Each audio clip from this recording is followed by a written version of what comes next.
Սա միշտ եղել է այս process-ը, եղել է Երևանում, եղել է Վեդիում, եղել է Թուրքիայի տարածքում 30 տարի առաջ սրանից, 100 տարի առաջ, 1000 տարի առաջ սրանից եւ սրա դեմ պայքարելու միջոց չկա, բայց ինչա կարելի անել։ Վստահորեն մենք ունենք միջոցներ որոշակիորեն մեղմելու այս իրավիճակը եւ առաջին մեր թիրախը լինելու են կրկին ավտոմեքենաները,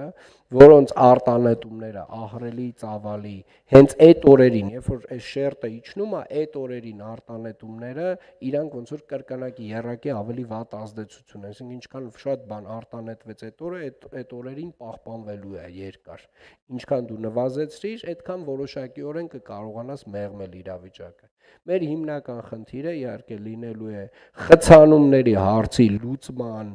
զուգահեռ լուծել նաև ավտոմեքենաների աղտոտման խնդիրը, այսինքն մեկը մյուսով լուծել։ Սրանք ուղիղ փոխկապակցված հարցեր են, բայց եթե մեզ թվում է, որ այս լուծումներից հետո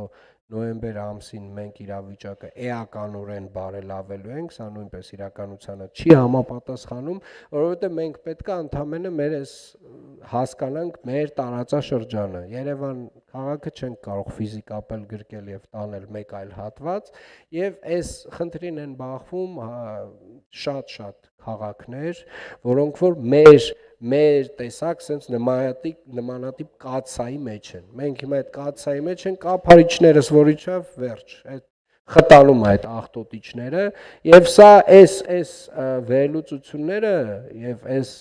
հիմքը գիտական ստեղծվել է նաև կրկին մեր ներդրած այս սարքերի արդյունքում, այսինքն այս ամբողջ ինֆորմացիան վերլուծելու արդյունքում։ Ուղղակի մենք 5-10 տարի առաջ չենք խորացել, չենք իմացել։